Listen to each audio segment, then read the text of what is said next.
বর্তমানে অনেকেই ফেসবুক থেকে ভিডিও ডাউনলোড করতে পারেন না। তাছাড়া অনেকেই ফেসবুক থেকে ভিডিও ডাউনলোড করে সেটাকে রিলসে ডুয়েট করে আপলোড করতে চান, কিন্তু ডাউনলোড করতে না পারার কারণে সেটা আপলোড করতে পারেন না, রিলসে আপলোড দিতে পারেন না। তো আজকে আমরা দেখাবো কিভাবে ফেসবুক থেকে ভিডিও আপলোড করা যায়। তো চলুন দেখি। ফেসবুকের রিলস ভিডিওতে যাব। রিলস ভিডিওতে যাওয়ার পরে একদম সেন্ড আইটেমের নিচে একটা 3 ডট অপশন আছে। 3 ডট অপশনে ক্লিক করব। সেখানে ক্লিক করার পরে কপি লিঙ্ক নামের একটা অপশন আসবে।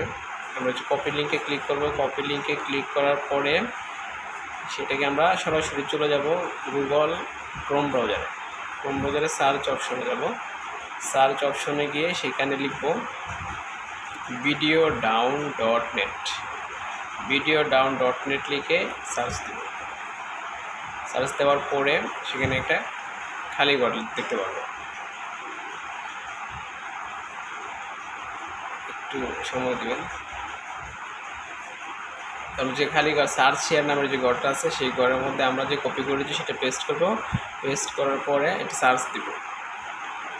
সার্চ দেওয়ার পরে এখানে ওই ভিডিওটা ডাউনলোডে সময় নেবে। ডাউনলোড সময় নেওয়ার পরে ওইখানে একটা সাইজ দেখাবে, MP4 বা অন্য সাইজ। এছাড়াও কিন্তু অন্য ওই ভিডিও ডাউনলোড করা যায় ফেসবুকে। সেটা হচ্ছে আপনি যদি বিটমেট যে অ্যাপস আছে সেই অ্যাপসটা যদি গুগল ক্রোম ব্রাউজার থেকে সার্চ দিয়ে ডাউনলোড করে নেন তাহলে কিন্তু আপনি সহজেই ভিডিও যে কোনো ফেসবুক, ইউটিউব বা এগুলো ভিডিও ডাউনলোড করে নিতে পারবেন। ইউটিউব থেকে, ইনস্টাগ্রাম থেকে, টিকটক থেকে বা যে কোনো জায়গা থেকে ভিডিও বিটমেট দিয়ে কিন্তু ডাউনলোড করে নিতে পারবেন। তো যাই হোক, এটা হচ্ছে একদম ইজি উপায়ে আমরা যেটা দেখাচ্ছি সেটা একদম ইজি উপায়ে ফেসবুক থেকে ভিডিও ডাউনলোড করে গ্যালারিতে সেভ করে রাখতে পারবেন। তো এখানে হচ্ছে এটা করার পরে সার্চ দেওয়ার পরে আপনি হচ্ছে এটা থেকে কিন্তু টিকটক থেকে বা ফেসবুক, টিকটক, ইউটিউব, ইনস্টাগ্রাম সেগুলোতে কিন্তু এই videodown.net কপি লিঙ্ক করে লাইকি দেখেও ভিডিও ডাউনলোড করতে পারবেন। তো আমরা দেখতে পেলাম যে হচ্ছে এখানে চলে আসছে।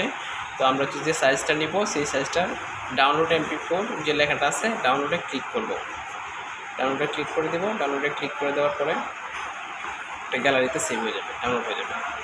দেখতে পাচ্ছেন ডাউনলোড হয়ে যাচ্ছে। তো এভাবে খুব সহজেই কিন্তু ফেসবুক থেকে আমরা ভিডিও ডাউনলোড করে সেটা গ্যালারিতে সেভ করে তারপর হচ্ছে আমরা আবার নতুন করে রিলসে ডুয়েট করে আপলোড দিতে পারবো। তো আশা করি সবাই বুঝতে পারছেন। যদি ভিডিওটি ভালো লেগে থাকে তাহলে লাইক, কমেন্ট এবং শেয়ার দিয়ে রাখবেন। আর যারা এখনও আমার চ্যানেলটি সাবস্ক্রাইব করেনি তারা অবশ্যই সাবস্ক্রাইব করে দেবেন। প্রতিদিন এমন নতুন নতুন টিপস জানতে চ্যানেলটি সাবস্ক্রাইব করে রাখুন। ধন্যবাদ।